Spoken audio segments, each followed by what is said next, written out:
Welcome to our webinar on motivating your sales team when your company can't deliver. I am Michelle Richardson, Vice President of Sales Performance Research here at the Brooks Group. And we must have hit a nerve with this topic because we've had quite a bit of response to this topic. And so as we are waiting for folks to join us in the Zoom, I'll cover off a couple of housekeeping items. So first of all, today's webinar will be recorded and sent out to you. So you should get that later today. And if you have questions as we are going along, please feel free to enter them in the Q&A box on your screen. We will have time for questions at the end, but we will also try to work those in as we are going. So again, welcome. And again, our topic, motivating your sales team when your company can't deliver. This really came about from a previous survey. We do like to survey our audience and get a pulse of what's happening in the field. And that was a response for challenges. And I think actually going back to Q2, which is how do I keep my sales team motivated when our company cannot deliver? I am joined today by Russ Sharer, our Chief Sales Officer. Welcome, Russ. Thanks, Michelle. Good to be back with you after a week away due to some of the airline delays and issues that we've been reading about. So we've missed you. And it's a great topic. Just as we kick this off, it reminded me I was kind of wandering around car lots in the town I live in, and this car salesperson was explaining to me that there is now a market adjustment price on all of the cars that they sell. Which was outrageous enough. And then there was a special fee. And I said, well, what's in that special fee? And she goes, well, like coatings for the doors and coatings for the car and stuff. I'm like, what do you mean stuff? And she goes, stuff. And I said, I have to pay for it anyway, right? If I buy a car, she goes, yes. And so I said, thank you very much, and walked off the lot. So that's one approach, but hopefully we'll have a better one as we roll through here. Yes, I mean, this is something that we are hearing from our clients left and right, between supply chain and inflation and that sort of thing.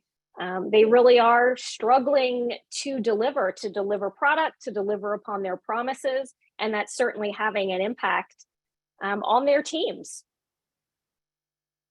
And so today we will be talking about how to motivate your team. And we're going to start with insight from the field, as well as hands-on practices. And Russ, you're going to share some best practices and ideas for how we deal with this situation. Absolutely. Looking forward to it. All right, so let's dig in. So when you all registered, we asked a couple of questions, and one of which was, what are your biggest Q3 sales challenges? And I think that this really does dovetail nicely, or maybe unfortunately, with the topic that we're addressing today. And so there were some key themes that came out in these responses. They were typically bucketed around supply chain or product availability, long lead times, lack of inventory, getting product delivered, overselling. So how do you deal with, overselling based on what the amount of product or inventory that's available? So that was one huge area. The economy, inflation, and pricing was another. Being able to pass along price increases, the increase in cost in raw materials, inflation, which I think you cannot turn on the news or on TV or read without hearing the word inflation. And so we all know that is a huge issue, and it's hitting us on the consumer side as well as on the business side. Some of our clients have huge targets to hit, but the markets are slow. That was one comment. And then employee mindset and motivation. That was another huge commonality in these responses. So how do you keep teams motivated, which we're going to be talking about today? And then willingness to change. And this was something, Russ, you and I talked about quite a bit in our book, Agile and Resilient. So plug there. But getting your sales teams to try something new. getting them to pivot and change and adjust with the times. That was another challenge. And then I think the other one was building pipeline, prospecting, new customer acquisition. So how do we add new clients? How do we generate new leads? And then that's also a challenge when you're considering the amount of product you do or don't have to deliver. So big challenges ahead for Q3, and hopefully what we share today will maybe give you some insight into how to address these challenges. And I think, Michelle, we talked in the book about the importance of having a mindset that welcomes change. But a lot of these things that you've just listed are external. They're things that are happening to us. Right. And those are always more uncomfortable when we feel like we're kind of forced into doing something or there's major changes that we just have to deal with. It's always harder for human beings. Exactly. And I think you hit on a really key point, which is these are all external issues that are outside of any of our control. And so you really are in a more reactionary mindset, and that does put stress on us. And certain styles and certain types of individuals are going to react better to that than others. And I know you're going to talk a little bit about emotional intelligence and certainly how that plays into it as well. So right. we'll be getting on that in just a second. But now let's hear from you all who have joined us today. We're going to queue up some polls here. Producer Rich is going to set those up, but we want to hear from you. So we have 3 questions. How much of an issue is keeping your sales team motivated and continuing to sell? So for you right now, how big of an issue is this? Is it one, a pretty small issue, or is it 5, a pretty substantial issue? So that's our first question. And then when do you expect an end to the supply chain issues? Is it second half of 2022? Is it first half of 2023? Second half of 2023? Or you just don't know? And then our third question, how does the number of price increases you're dealing with today compare to the beginning of Q2, second quarter? Yeah. This is one of those things, Michelle, that is interesting to me. We talk in our impact training about trigger events, the things that happen before an event. And before we can get back to something normal, we need to see sort of a slowdown in kind of what's been going on. So I'm curious to see the results of that poll. Looks like this idea of how big of an issue is pretty distributed, tips a little more towards the larger side of the issue, but we've got a number of folks where it's not an issue at all, and somewhere where it definitely is. A little bit of almost a normal curve here, actually, we're seeing. Yeah, absolutely. You know, you mentioned trigger events. I think what is so unique, or what feels so unique about our current environment, is that there's multiple trigger events. So it's not just kind of one thing, it is multiple things on top of another, right? And it's inflation, and it's supply chain, and it's Ukraine, and it's COVID. And that's just really been kind of I think the biggest challenge really since the beginning of the 2020s is just the sheer number of trigger events and change that we're all having to deal with. All right, I am going to close this poll down, and let's take a look at the results. So as you indicated, Russ, we have a kind of an even bell curve in terms of how much of an issue is keeping the teams motivated. So about 48% are in that 4 and 5 range, so pretty significant. And then the remainder are kind of right there in the middle, or not significant at all. When do you expect an end to supply chain issues? I want to be in that 4% that says second half of 2022. Me too.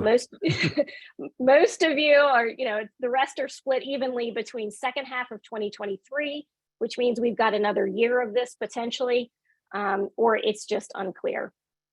And the number of price increases that you all in the audience are dealing with, 44% are dealing with more than they saw in Q2, 52 about the same, and only 4% less. So I think that says something right there as well. They're certainly not getting better.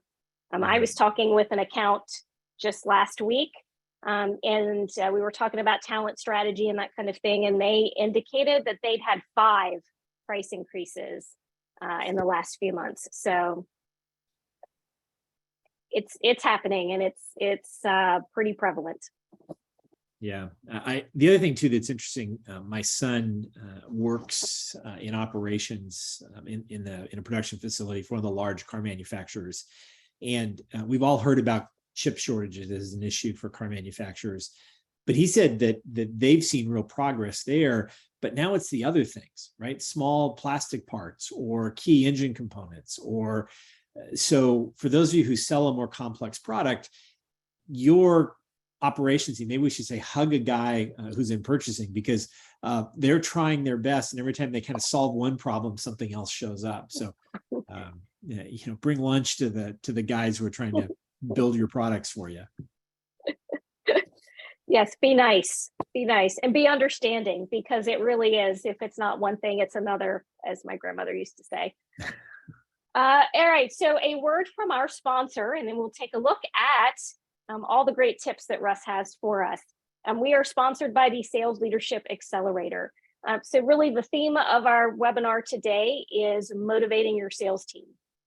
And what we focus on in the Sales Leadership Accelerator is how to coach, how to unlock motivation in your teams, how to plan and forecast, how to manage a sales process. So really all of those management leadership fundamentals that are critical to being able to really ride out the economic times that we're living in right now. And we have this class in both virtual instructor-led as well as classroom in person. And we have sessions coming up in August with space available. So if you're interested in learning more about the Sales Leadership Accelerator, email us at contact@thebrooksgroup.com, and producer Rich is going to put that in the chat. Any other comments on the Sales Leadership Accelerator, Russ? I know you have facilitated this in the past. Anything you'd like to add on that? I think it's a great program for people who are both existing sales managers and those who aspire to be. I'd say, to me, the key things that people tend to walk away with this is most successful sales managers are great at deal coaching. They know how to help somebody get the deal. What they don't do is help their skills to improve. And so it really starts from, how do you select the right kind of people? How do you make sure they have proper expectations? How do you then coach them to success? And the people who've been through it say it's usually kind of something they've never heard before. Unless their manager was a great manager and they kind of watched that person lead, they just are doing what they think they're going to do, which is, I've been trying to close deals. Now my job is to help keep closing deals. So it's really good for organizational growth overall as well. Excellent. And again, I think pretty timely under these circumstances when we're talking about not just closing deals, but dealing with mindset and motivation of your team. All right. Well, I heard a story recently, and I want to start with that because I think it's a great one. And that is, we tend in our society today to think that stress is bad, right? We all have too much of it. But the reality is, if you go all the way back, stress was good, right? When we were in our early, let's call it caveman days, and some big, huge creature showed up in front of us, all of the systems that create stress in our body kicked in then. And all of those gave us the ability to focus. And the focus was either, I'm going to flee, I'm going to fight, or I'm going to be food for whatever this monster is. And so that's what stress should do. Stress should be a focuser that allows us to be able to get better. What we've seen happen over the last couple of years, and especially now in some of these things that have happened post, if we're post-pandemic, to say post-pandemic, is that stress has gone from acute, that creature being there all of a sudden, to chronic. Chronic is where it just one thing after another. It's like we turn to run and there's another creature and another and another. It's like being in the middle of a pack of wolves. And so what happens then is that the human mindset overloads, and cognitively we just shut down. And so we begin to be kind of numb. And as we start to talk about how do we deliver, motivate a team, we need to realize that a lot of what they're struggling with is, how do I deliver that bad news? How do I go tell a customer who I told last week it's going to be another 2 weeks, 2 weeks later to go back and tell them, well, I know I told you 2 weeks. The good news was it's still 2 weeks. The bad news was it's 2 weeks from today. And that just is hard to give the same news kind of over and over again. So let's start by thinking about, where's the team focused? What are they really working on? And number one is, have they got this greater reason for why they're there? When we're stressed, when we're in this chronic mode, we tend to focus on us and on us only. And so it's hard to get out and do everything. Every customer is going to be angry with us. Every order is getting delayed. We get to these absolutes. And I love a recent Wall Street Journal article talked about the fact that optimism is actually a way of thinking. There is nothing genetic. I know some of you will say you got it from your mother, but that's not true. There is nothing genetic about pessimism or optimism. Optimism is a choice. And so the key question to then start thinking for you as the leader is, where is my team focused right now? Are they focused on themselves? Are they focused on the customer? Are they focused on just bad news? And so some simple things to think about is, one, do your best in your sales meetings to tell times of success stories. I know that sounds simplistic, but there is something about people who are losing hope where they need to remember, yes, times get better. And so maybe it's a chance to give them a chance to relive sort of their great win. Or if somebody has a good story from the previous week, tell it. Now's the time more than ever to get stories out there. Maybe it's a time for them to unplug. A number of the people that I know have sort of unplugged from social media. They've cut down on their news consumption because they've realized it just puts them in sort of a bad mental state. And if we're going to go out there and have an engagement with a customer, we need to do that. And then ultimately remember that if the customer has a product on order, they need it. They're going to need it now. They're going to need it when it gets delivered, et cetera. And so if we can get our focus on the customer, and if we can get it on their need, that allows us to begin then to start to craft solutions. And really, this is a time where we've got to be thinking more about the non-transactional part of sales. And that means we're going to have to take in our exhausted minds from all this chronic stress and go react. And I just read a study yesterday where they took some people into a research lab, and they said, okay, we're going to view either a chronic, cognitively demanding task that is something you've really got to think about, or we're going to inflict you with physical pain. We're going to give you all the physical pain that we ethically can do. And many salespeople would say that what you get in sales is far beyond what they would do in the lab. And it turns out that 28% of the participants chose the pain over the cognitive demanding thinking task. And so right now you've got people who are frozen. You're going to ask them to use their brain. They may not want to go there. They would rather take the pain. But these times actually can build trust. And it's a time to really kind of, if we can, even grow market share. The biggest challenge I see in this is that too many salespeople try to solve the problem of not delivery by making an overly optimistic promise. And so what happens then is they have to go back again. And now, among everything else, is a time to be honest, is a time to be transparent, and is a time that can be used to build trust. And we talk about in our classes that the trust is about a trust in you as the individual and a trust in the organization. When the supply chain is difficult, it's the organization's trust that takes the major hit. Therefore, they depend a lot on the salesperson or the individual they're speaking to be clear and direct, even if the answer is, this is the best information we have now. It may change, and if it does, I will get back to you. All of those take a skill, and that skill, if we go to our next slide, is something called emotional intelligence. And there's a whole lot here, but a lot of it boils down to just sort of empathy, right? That ability to know who we are, our weaknesses, and to look at other people, both where they're strong and where they're weak, and then to get our goals focused on them and not on us. When we get out and we deliver this bad news, so often our focus to the people I talk to is about, I've got to dump this bad news on somebody, and then I'm going to try and figure out how for them not to get angry and come back at me, or not to rip up the order and try and go someplace else. The question that I would encourage you from a directional perspective is get your people, when they go into that meeting, first of all, to be ready to have the conversation. And then second of all, really listen. And again, ask good questions. When I was leading a sales team, we put out a product that was a software product that was very poor quality. And it caused our customer service lines to blow up. I mean, from a couple hour response, we were getting closer to a week response to customer requests. And one of my field people said, hey, this particular client wants to beat up somebody more important than I am. So could you come out and get beat up? And if you're a sales manager, you know those kind of meetings. So I went to this call. It was in the middle of Kansas. We sat there, and the guy legitimately and had every right to unload on me for about 15 minutes. And I sat and I listened. And finally I said to him, I said, you know, you're right. I validated the feeling. You have every right to be angry at us. We shouldn't have done it. We made a mistake. We're trying to learn.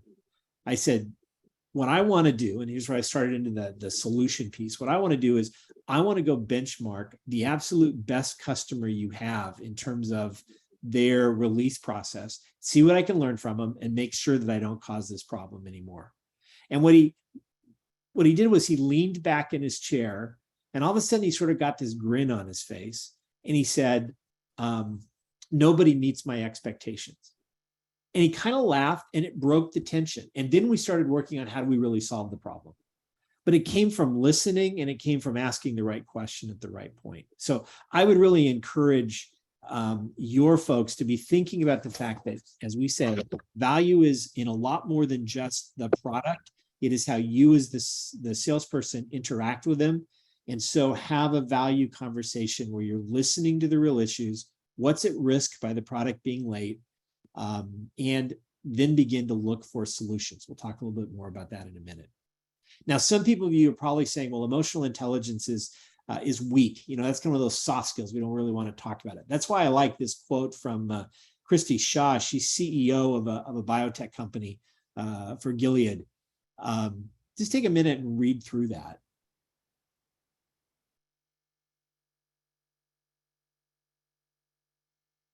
And what I love about this quote is she doesn't allow this idea of we're going to be empathetic towards our customers to get in the way of the things that get in our way. So the recognition, and most of your teams, if they're strong, and I'm assuming they are since they're still with you after these last couple of years, recognize that they still ultimately got to go figure this out and get through it. And so while you're having this emotional connection with the customer, while you as a manager are connecting with your teams, it is not at all an excuse for lack of improvement. In fact, if anything, it's a call to be better in the disciplines that you need to be successful. And so what are some things that you can do real quickly?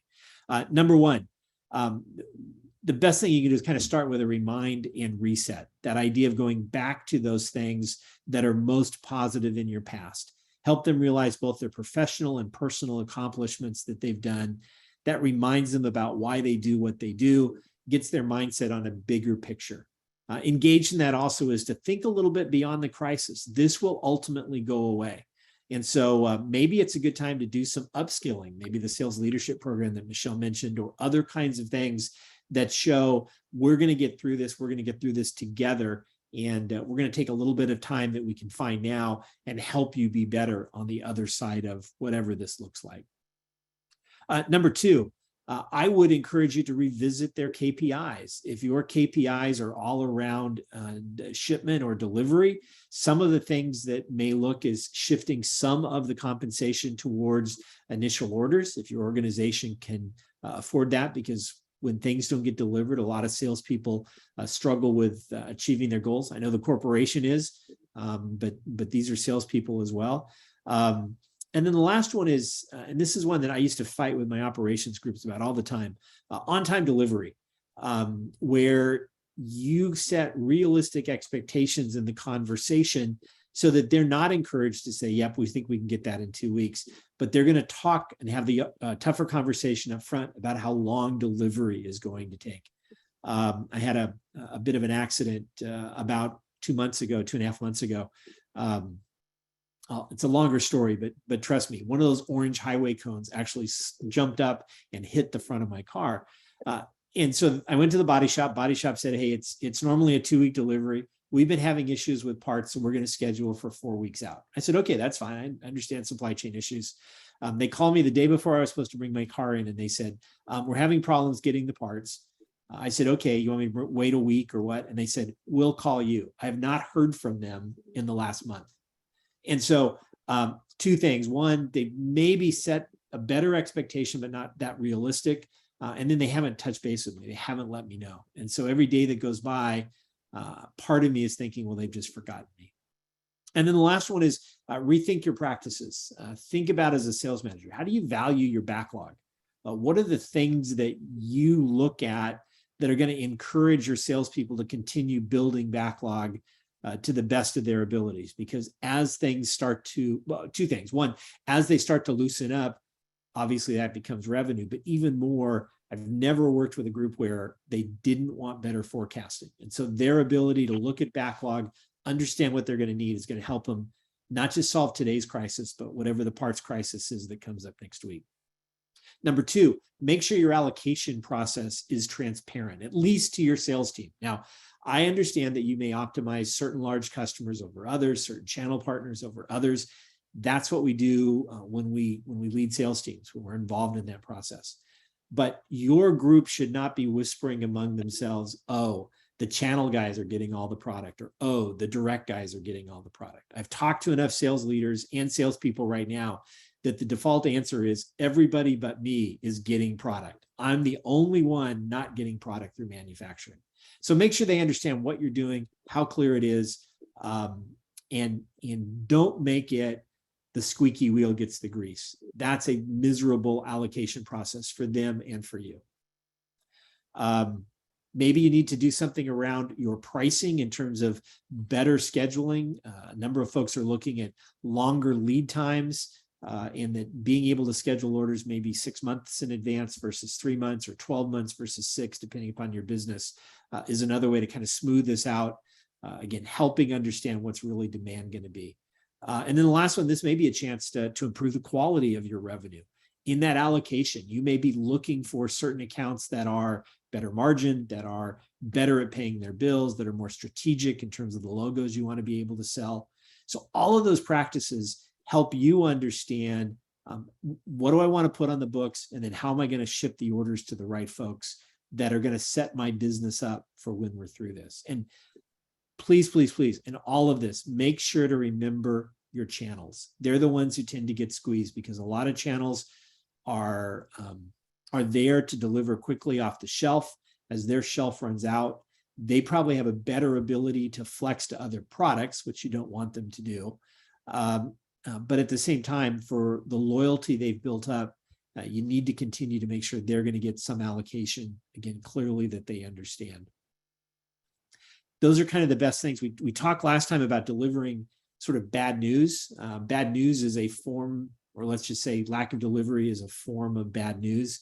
And so if you're talking about the customer, I would encourage you to go back and listen to that webinar to get some additional insights and perspectives. That's kind of what we've got prepared. If you've got some questions, we'd love to take them either through the Q&A space or through the chat space. Either one, let us know, and we'd be glad to address them. Michelle, So I think you've got a couple. Yeah, I do. So how do you kind of push the team on prospecting for new accounts when they're continuously putting out fires? So how do we help them kind of allocate and focus their time that way? So I've always believed that the best way to prospect is to block time on your calendar. Do it maybe even as a team. Tuesday morning is going to be prospecting morning, whether it's on the phone or whether it's in person, knocking on doors. A number of salespeople actually get energized by prospecting. And so that ability to sort of knock on a door, meet somebody fresh, start from scratch is a good thing. So it changes the kind of conversation that they're having. It also, you get to kind of start fresh with a fresh prospect. So it's one of those that you can have a conversation around delays in the supply chain. If they're telling you their current vendor is delayed, then that gives you a chance to recognize you're not the only one. And so to talk about how you're doing some of those things we talked about in terms of scheduling longer orders or changing distribution, whatever it is that might be, you can almost have a better conversation. So again, encourage them to block time and hope that the juices kick in as they start to have those conversations from a cognitive perspective. Yeah, and you raise a really good point about some salespeople are excited about prospecting. They're likely going to have, depending on how teams are wired or how individuals are wired, some may be more inclined towards servicing those existing accounts and others towards prospecting, maybe to the and not want to deal with servicing or putting out fires. So also something to consider in terms of how your teams are naturally wired. The other thing I've heard from some of our partners is that if you have a product area that is more available, because usually supply constraint doesn't hit every single product line exactly the same, focus on those. Understand who your competitors are. They probably have a pretty good sense for how they're delivering. But as I said earlier, this is a good time to get market share when you go and say, we're going to take this product into this set of customers and go push to succeed. So that's another good one. So another question, how would you handle customer supply agreements when customers are seeking guaranteed pricing, say over a 3 to 5 year period? I mean, given the current environment and uncertainty, how would you approach that? Boy,